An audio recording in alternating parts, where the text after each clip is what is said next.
I think you started 18-1, only lost 4 or 5 games. Like how is this team handling a more kind of traditional path of ups and downs? Well, it's completely different teams. And I think that's the beauty of it is, what happened last year, it's over with, it's gone. And we have so many new guys, so many new faces that really can't begin to compare last year to this year. And try not to even look back at last year, what happened. We've really focused on this group and helping this group improve and getting better. And, we still feel like we have, a good part of our season left, and what we want is still ahead of us. Obviously, we have to start putting together wins, but, last year, whatever happened last year, that doesn't even come in our conversation anymore. Gotcha. And then, you had the 3-game winning streak and then a setback. I guess, does it feel like that, or does it feel like, the progress from the last, couple of weeks is still real, and this was just a tough loss against a good team on the road? Obviously, it was disappointing losing to them, so everyone was disappointed by that. But we have to use it as a learning experience and try to grow and get better from it. And that's the mindset here. Obviously, they're a good ball club, especially at home. So we have to go back and look at the film and take away positive and learn from our mistakes and keep pushing forward. Thanks. Next up will be Dana Gruder from the Associated Press. Hey, Howard, a couple of questions for you. The first one is regarding Nebraska. Obviously, you guys beat them pretty handily the first time out, but the last few games, I know they've been losing, but those games have been pretty close. And the last game, they were leading Rutgers pretty much the whole way. What are you seeing from them, and how dangerous are they being getting that close and looking like they're very hungry for a win and getting closer and closer to one? Well, they're doing a great job of continuing to come out and play hard every night. Actually, I thought last game against Rutgers was a game that they were going to pull off. So Fred is doing a good job of making sure that they're still prepared and ready to play every night. You can't look at their record right now and say, "Oh, this is a bad team," because that's not really the case. They've been in games. Have opportunities to win against Rutgers. So we have to come out and be really ready to compete and not look at them as a team that hasn't won a game in the league. So I think that would be a very bad mistake that we will make. Another thing I wanted to ask you, Terrence Williams and Brandon Jones had big games against them the last time you played them.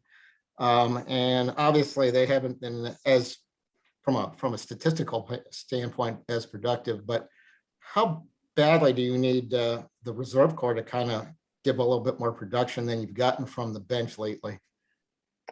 Well, this is a team thing, so obviously we always want big production out of our bench. We don't want to have to rely on our starters not only for big production but to carry a heavy minute load, because we're asking a lot, especially of our bigs, and to pick and roll coverage, to rebounding the ball, in a lot of cases also to carry a heavy load in scoring. So any production that we can get off the bench is always wanted and needed. Thanks. Coach, we'll move over to Clayton Sayfie from the Wolverine.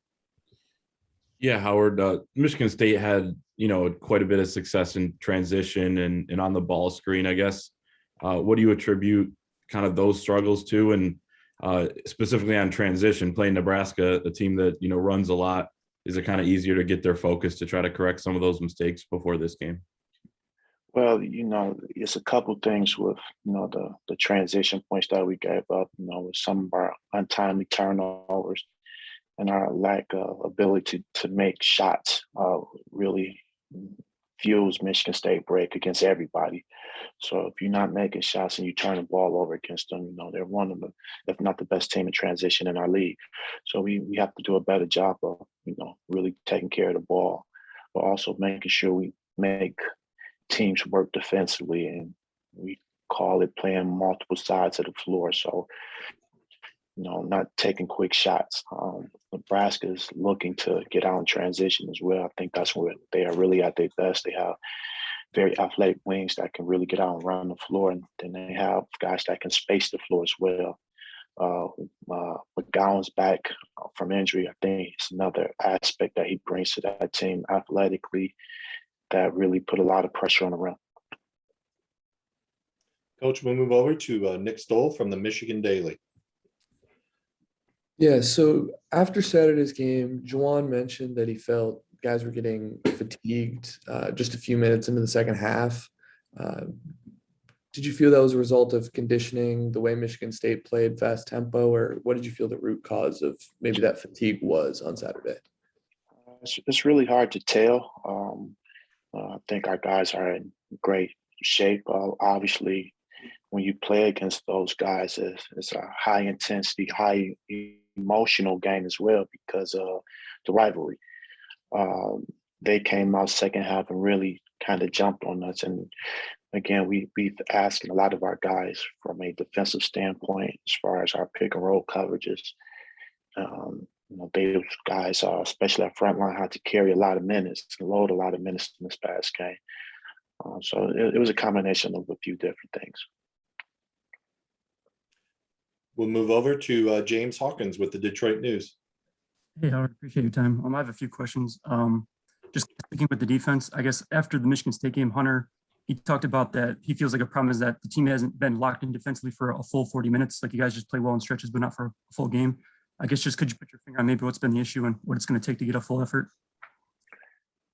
I think that's going to be a team effort. I think we're going to need leadership on the floor. I think we're going to need, guys on the bench as well as the staff.